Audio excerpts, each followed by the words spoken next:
Hello everyone, this is Urvashi Rai and I welcome you all to my YouTube channel. आज की इस video में हम डिस्कस करने वाले हैं हमारा मैथ्स का 4th चैप्टर जो है ratio, proportion and unitary method. अब ये तीनों टर्म्स इस चैप्टर में इंक्लूडेड है। ठीक है, हमने रेशियो डिस्कस कर लिया है और उस पर बेस्ड वर्कशीट 1 के कुछ क्वेश्चंस ऑलरेडी सॉल्व कर लिए हैं। आज हम उसी वर्कशीट 1 के रेस्ट ऑफ द क्वेश्चंस को कंटिन्यू करेंगे। ठीक है, हमने लास्ट वीडियो में क्वेश्चन नंबर 1 to 4 डिस्कस कर लिया था। आज के इस वीडियो में हम क्वेश्चन नंबर 5 से स्टार्ट करेंगे। ठीक है, स्टार्ट करते हैं आज की क्लास। तो देखते हैं हमारा question number 5। Which of the following pairs of ratio is greater. क्या है क्वेश्चन? यहाँ जो क्वेश्चन गिवन है यहाँ पे तुम्हें रेशियो का पेयर्स दिया हुआ है और तुम्हें बताना है कि इन रेशियो की पेयर्स में से कौन सा पेयर ग्रेटर है। ठीक, कैसे सॉल्व करेंगे? तो रेशियो एक्चुअल में फ्रैक्शन के फॉर्म में लिखा जा सकता है, ये पता है तुम लोगों को। फ्रैक्शन को कंपेयर करना पढ़ा हुआ है तुम लोगों ने फ्रैक्शन चैप्टर में, है ना। तो रेशियो भी बिल्कुल उसी तरह से कंपेयर होता है। ठीक है, हम सिंपली यहाँ पर इन नंबर्स को पहले फ्रैक्शन के फॉर्म में लिख कर उसके बाद उनको क्रॉस मल्टीप्लाई करके उस मेथड से इनको कंपेयर करेंगे। ठीक है, तो एक फ्रैक्शन वैल्यू हमारी क्या बनेगी 5/8 और दूसरी फ्रैक्शन वैल्यू क्या हो जाएगी 4/5। हमें बस इन्हें क्रॉस मल्टीप्लाई करना है और क्रॉस मल्टीप्लाई करके बताना है कि कौन सा नंबर बड़ा है। इस केस में क्रॉस मल्टीप्लाई करते वक्त हमें सिर्फ एक ही कंडीशन का ध्यान रखना है। क्या है वो कंडीशन? देखो यहाँ पर है ना 5/8। ठीक, तो ये जो 5/8 है, ये जो 4/5 है, इनमें न्यूमरेटर डिनोमिनेटर दोनों नंबर्स हैं। ठीक है, अब ये जो साइन है इससे तुम्हें पता तो चल रहा है कि कौन किससे मल्टीप्लाई हो रहा है। पर जब भी मल्टीप्लाई करना ध्यान देना कि ये जो नंबर नीचे लिखा होता है ना, इसको यहाँ ऊपर वाले से ले जाकर मल्टीप्लाई करना। यानी ये जो नीचे में 5 है डिनोमिनेटर में, इस 5 को इस 5 के पास लेते जाओ और मल्टीप्लाई करो। ठीक, और इस 8 को यहाँ ऊपर, यानी नीचे वाले को हमेशा ऊपर ले जाओ, इसको इधर और इसको इधर। क्लियर है? डायरेक्शन समझ में आ रहा है मैं क्या बोल रही हूँ, किसको किधर ले जाना है। ये जो 8 है ये जाएगा इस साइड। ठीक, और ये जो 5 है ये जाएगा इस साइड। इससे क्या होगा, क्या फायदा होगा कि तुम्हें कंफ्यूजन नहीं होगा क्रॉस मल्टीप्लाई करते टाइम कि बड़ा छोटा तो तुम्हें पता चल जाएगा, ये नंबर बड़ा है ये छोटा है, पर कौन सी फ्रैक्शनल वैल्यू बड़ी है इसमें कंफ्यूजन हो जाएगा। क्योंकि फ्रैक्शनल वैल्यू को हम देखकर तो नहीं बता सकते कि 5/8 बड़ा है कि 4/5, क्रॉस मल्टीप्लाई ही करना होगा, है ना। तो इस तरह से लिखने से हमें ये फायदा होता है कि अब हमने इसका रिजल्ट तो निकाल लिया 25, इसका रिजल्ट निकाल लिया 32। हमें पता है कि ये जो 32 है ये 25 से बड़ा है, सॉरी छोटा है। तो ये जो 25 है ये तो छोटा है, पर ये 25 क्या है, किस फ्रैक्शनल नंबर को रिप्रेजेंट कर रहा है। तो इसी चीज में कंफ्यूजन ना हो इसीलिए हम ये डायरेक्शन फिक्स रखते हैं। इस डायरेक्शन को फिक्स रखने से हम ये पता रहता है कि ये जो 5/8 है ना, इसी की वैल्यू है 25 और ये जो 4/5 है इसी की वैल्यू है 32। यानी 5/8 4/5 से छोटा है। क्लियर है? ये बात आई समझ में कि हम क्यों इसी तरह से मल्टीप्लाई कर रहे हैं, ताकि ये डायरेक्शन इनका फिक्स रहे, इसकी वैल्यू इसी साइड मिले और 4/5 की वैल्यू इसी साइड मिले। ठीक, बस इतना ध्यान रखोगे ना, मिस्टेक नहीं होगा इस क्वेश्चन में। देखें next question. So the next question is 9/11 is to 9:11 और 11:9। इन दोनों को मल्टीप्लाई करो। चलो क्रॉस मल्टीप्लाई करो, है ना। तो 9 का मल्टीप्लीकेशन हो जाएगा 9 से, तो ये 9 तो अपनी जगह फिक्स है। ठीक, तो ये नीचे वाला जो 9 है वो इसके पास आ गया और ये 11 ऊपर है, यानी यहाँ पे 11 और 11 का मल्टीप्लीकेशन होगा। ठीक, यानी ये ऊपर वाले नंबर्स अपनी जगह फिक्स ही रखते हैं, बस नीचे वाले को उनके पास ले जाते हैं मल्टीप्लाई करने के लिए। अब इनका रिजल्ट क्या हो जाएगा, ये है 81 और ये है 121। ठीक, तो 81 छोटा है, तो अब इसे हम लिखेंगे ना, ये 81 एक्चुअल में किसकी वैल्यू है, 81 है 9:11 की वैल्यू, तो इसे हम लिखेंगे कि 9:11 इज लेस देन 11:9। क्लियर है? चलो आगे बात समझ में। यहाँ इस वाले क्वेश्चन में भी यहाँ लिख देना कि 5:8 इज लेस देन 4:5। क्यों लिखेंगे? क्योंकि ये एक्चुअल में रेशियोज का हम कंपैरिजन कर रहे हैं ना, तो इस तरह से मेंशन कर देंगे एंड में। क्लियर है? देखें हमारा नेक्स्ट क्वेश्चन। नेक्स्ट क्वेश्चन भी वही है, 5th क्वेश्चन के बाकी दो पार्ट्स, दैट इज 23:24 और 15:16 को क्या करना है, कंपेयर करना है। तो फिर से इसे फ्रैक्शनल फॉर्म में लिखो और अब क्रॉस मल्टीप्लाई तुम्हें खुद से करना है।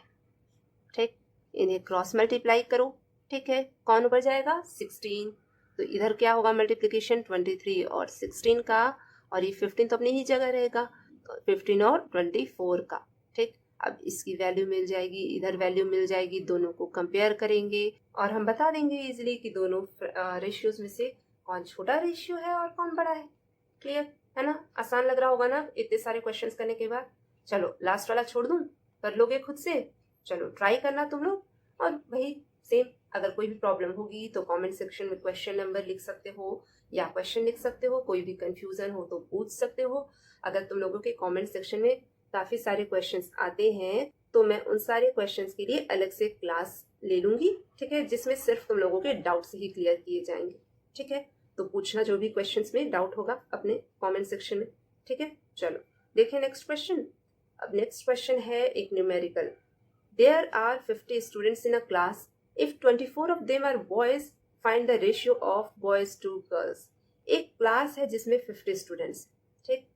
उस क्लास में 24 बॉयज हैं और तुम्हें बॉयज और गर्ल्स का रेशियो बताना है। यानी बॉयज और गर्ल्स का रेशियो बताने के लिए सबसे पहले तो तुम्हें बॉयज और गर्ल्स का नंबर पता होना चाहिए।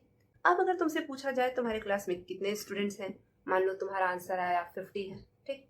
उस तुम्हारे क्लास में कितने बॉयज हैं, काउंट करोगे, बता दोगे।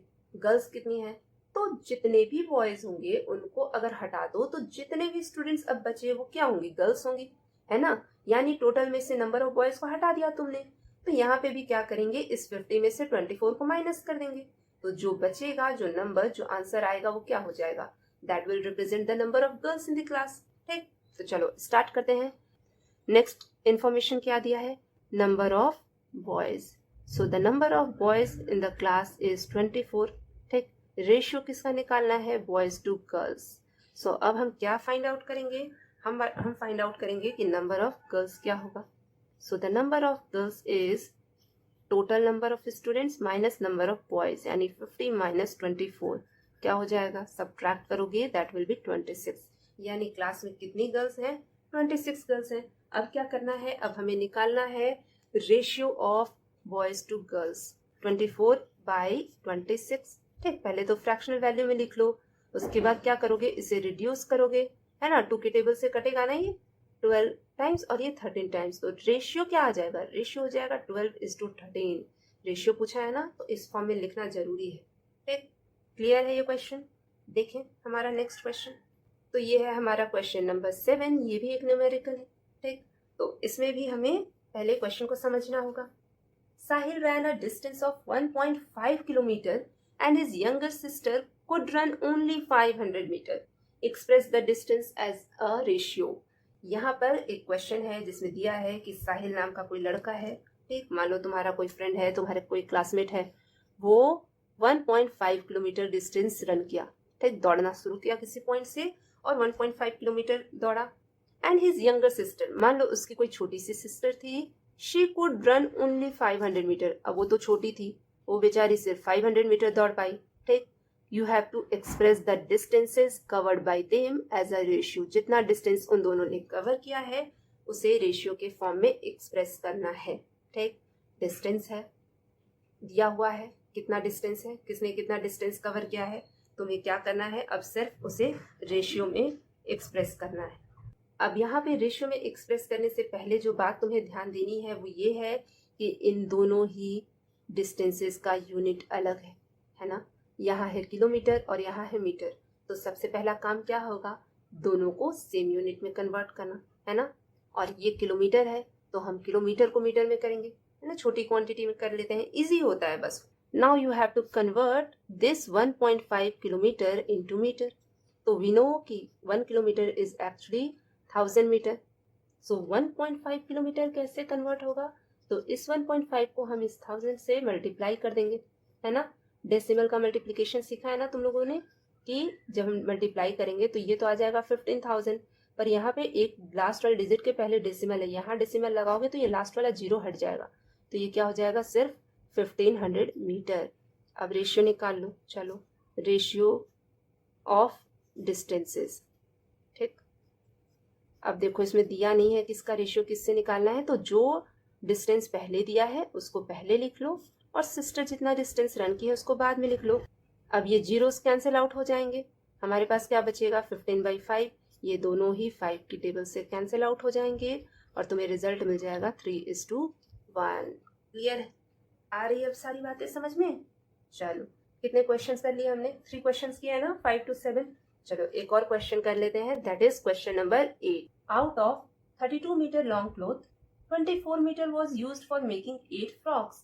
Find the ratio of total cloth and cloth used. And the second question is remaining cloth and cloth used. क्या है क्वेश्चन? एक बहुत लंबा सा मान लो तुम्हारे पास कोई कपड़ा है, ठीक है, जिसकी लेंथ है 32 मीटर, ठीक, उसमें से 24 मीटर लेंथ क्या किया गया है, यूज कर लिया गया है, ठीक है, और उससे 8 फ्रॉक्स बना दिया गया। चलो इससे हमें मतलब नहीं है कि उस कपड़े से क्या बनाया गया, कितना बनाया गया, हमें सिर्फ ये देखना है कि कितना लंबा, क्या लेंथ थी उस क्लॉथ की और कितना यूज हुआ है ना। मान लो ये एक लंबा सा क्लॉथ था 32 मीटर का, इसमें से 24 मीटर क्लॉथ यानी इस पोर्शन को मान लो यूज कर लिया गया, ठीक। अब तुम्हें किसका रेशियो निकालना है? Total cloth and cloth used. तो टोटल कितना है 32 मीटर और कितना यूज हुआ है तो 24 मीटर गिवन है ना, 24 metre was used. So ratio क्या हो जाएगा 32 मीटर, क्लॉथ यूज्ड इज 24। इसको सॉल्व करो, देखो ये 8 के टेबल से कटेगा ना, 8 4 जा 32, 8 3 जा 24, so the ratio will be 4:3, ठीक। Next question is remaining cloth. सबसे पहले तो बताओ रिमेनिंग क्लॉथ क्या है। अगर ये 32 मीटर पूरा है, ये 24 मीटर यूज हो गया है, तो रिमेनिंग क्लॉथ यानी ये, अब इसकी वैल्यू कैसे निकलेगी, तो दिस इज 32 माइनस 24, है ना। Length of remaining cloth that is 32 minus 24, ठीक। अब ये है तो मीटर में, सो दिस इज कितना हो जाएगा 8 मीटर होगा, है ना, ठीक है, क्लियर है। अब बस जिसका रेशियो बोला है निकाल दो। Ratio of remaining cloth to cloth used that is 8/32। ये तो दिख ही रहा है कि भाई ये तो 8 के ही टेबल से कट रहा है, सो दिस इज 1:4। क्लियर है ये क्वेश्चन, है ना, आसान है रेशियो, बस छोटे छोटे पॉइंट्स है जिन्हें ध्यान रखना है। इसके अलावा रेशियो में कोई भी ऐसा क्वेश्चन नहीं है जो तुम लोगों के लिए बहुत डिफिकल्ट होगा। क्लियर है?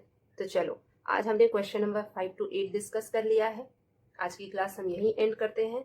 नेक्स्ट क्लास में हम इस वर्कशीट को कंप्लीट कर लेंगे, इसके बाकी सारे क्वेश्चंस को सॉल्व कर लेंगे, ठीक है। चलो till then thank you and stay tune to my channel.